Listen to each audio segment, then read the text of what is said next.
बोल जगदियाँ जोतां वाली माता तेरी सदाई जय।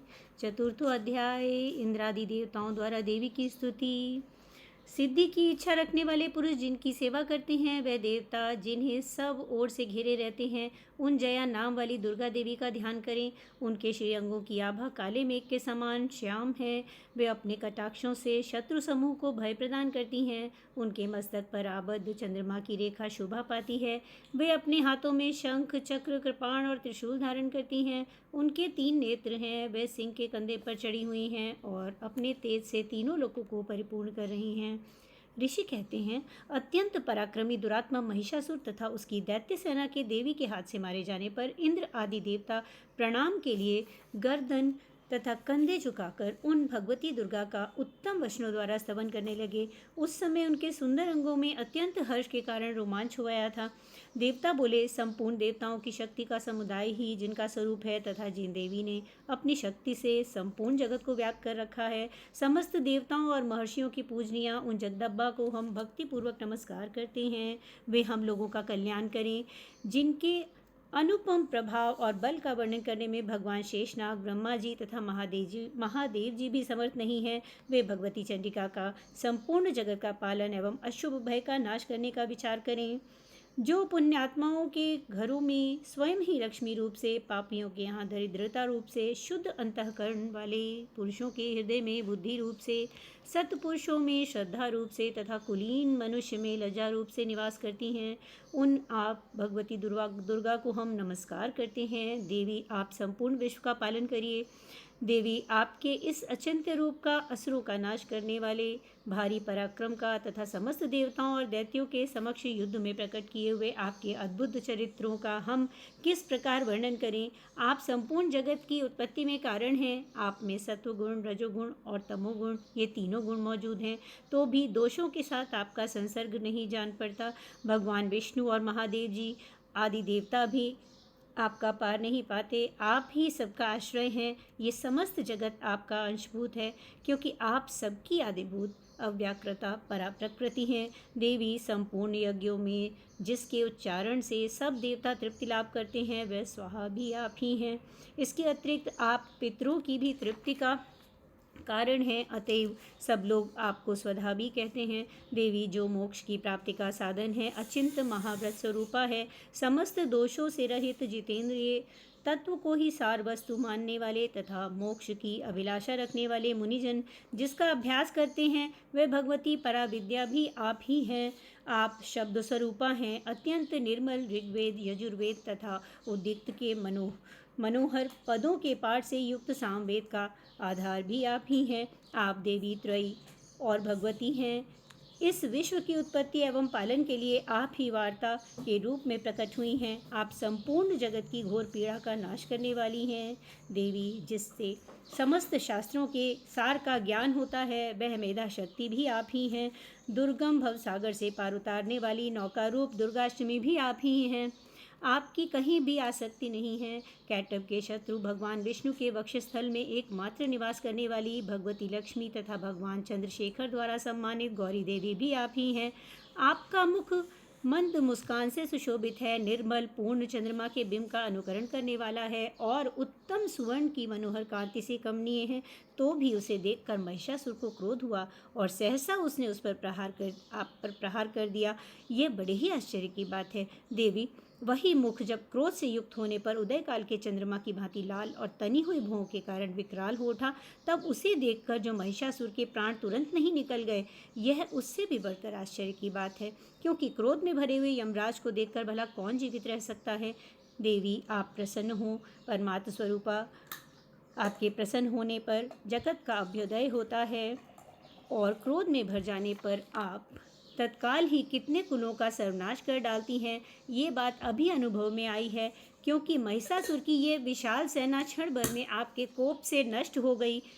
सदा अभ्युदय प्रदान करने वाली आप जिन पर प्रसन्न रहती हैं, वे ही देश में सम्मानित हैं। उन्हीं को धन और यश की प्राप्ति होती है। उन्हीं का धर्म कभी शिथिल नहीं होता। उन्हीं को हष्ट पुष्ट स्त्री, पुत्र और भृत्यों का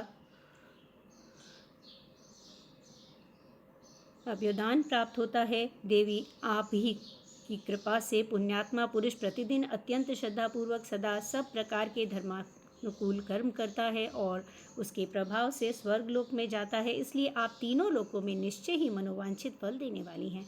माँ दुर्गे आप स्मरण करने पर सब प्राणियों का भय हर लेती हैं और स्वस्थ पुरुषों द्वारा चिंतन करने पर उन्हें परम कल्याणमयी बुद्धि प्राप्त करती हैं। दुख दरिद्रता और भय हरने वाली देवी आपके सिवा दूसरी कौन है जिसका चित्त सबका उपकार करने के लिए सदा ही दयाद्र रहता हो। देवी इन राक्षसों के मारने से संसार को सुख मिले तथा ये राक्षस चिरकाल तक नरक में रहने के लिए भले ही पाप करते रहे हों, इस समय संग्राम में मृत्यु को प्राप्त हो स्वर्गलोक में जाएं। निश्चय ही यही सोचकर आप शत्रुओं का वध करती हैं। आप शत्रुओं पर शस्त्रों का प्रहार क्यों करती हैं? समस्त असुरों को दृष्टिपात मात्र से ही भस्म क्यों नहीं कर देती? इसमें भी एक रहस्य है। ये शत्रु भी हमारे शस्त्रों से पवित्र होकर उत्तम लोकों में जाएं। इस प्रकार उनके प्रति भी आपका विचार अत्यंत उत्तम रहता है। खड्ग के तेज पुंज से, भयंकर दीप्ति से तथा आपके त्रिशूल के अग्रभाग की घनीभूत प्रभा से चौंधियाकर जो असुरों की आंखें फूट नहीं गईं, उसमें कारण यही था कि वे मनोहर रश्मियों से युक्त चंद्रमा के समान आनंद प्रदान करने वाले आपके इस सुंदर मुख का दर्शन करते हैं। देवी आपका शील दुराचारियों के बुरे बर्ताव को दूर करने वाला है। साथ ही यह रूप ऐसा है जो कभी चिंतन में भी नहीं आ सकता, जिसकी कभी दूसरों से तुलना भी नहीं हो सकती, तथा आपका बल और पराक्रम तो उन दैत्यों का भी नाश करने वाला है जो कभी देवताओं के पराक्रम को नष्ट कर चुके थे। इस प्रकार आपके शत्रुओं पर भी सदैव दया प्रकट की है। वरदायिनी देवी आपके इस पराक्रम की किसके साथ तुलना हो सकती है, तथा शत्रुओं को भय देने वाला एवं अत्यंत मनोहर ऐसा रूप भी आपके सिवा और कहाँ है? हृदय में कृपा और युद्ध में निष्ठुरता, ये दोनों बातें तीनों लोकों के भीतर केवल आप में ही देखी गई हैं। माता, अपने शत्रुओं का नाश करके इस समय समस्त त्रिलोकी की रक्षा की है। उन शत्रुओं को भी युद्ध भूमि में मारकर स्वर्गलोक पहुँचा दिया है तथा उन्मत्त दैत्यों से प्राप्त होने वाले हम लोगों के भय को भी दूर कर दिया है। आपको हमारा नमस्कार है। देवी आप शूल से हमारी रक्षा करें। अंबिके आप खड्ग से हमारी रक्षा करें तथा घंटा की ध्वनि और धनुष की टंकार से हम लोगों की रक्षा करें। चंडिके पूर्व पश्चिम दक्षिण दिशा में आप हमारी रक्षा करें तथा ईश्वरी अपने त्रिशूल को घुमाकर आप उत्तर दिशा में हमारी रक्षा करें। तीनों लोकों में आपके जो परम सुंदर एवं अत्यंत भयंकर रूप विचरते हैं, उनके द्वारा भी आप हमारी तथा इस भूलोक की रक्षा करें। अंबिके आपके कर पल्लवों में शोभा पाने वाले खड्ग, शूल और गदा आदि जो अस्त्र हैं, उन सब के द्वारा आप सब ओर से हम लोगों की रक्षा करें। ऋषि कहते हैं, इस प्रकार जब देवताओं ने जगन माता दुर्गा की स्तुति की और नंदन वन के दिव्य पुष्पों एवं गंध चंदन आदि के द्वारा उनका पूजन किया, फिर सब ने मिलकर जब भक्तिपूर्वक दिव्य धूपों की सुगंध निवेदन की, तब देवी ने प्रसन्न वदन होकर प्रणाम करते हुए सब देवताओं से कहा। देवी बोली, देवताओं, तुम सब लोग मुझसे जिस वस्तु की अभिलाषा रखते हो उसे मांगो। देवता बोले, भगवती ने हमारी सब इच्छा पूर्ण कर दी है, अब कुछ भी बाकी नहीं है, क्योंकि हमारा ये शत्रु महिषासुर मारा गया है। महेश्वरी, इतने पर भी यदि आप हमें वर देना चाहती हैं तो जब जब हम आपका स्मरण करें तब तब आप दर्शन देकर हम लोगों के महान संकट दूर किया करें।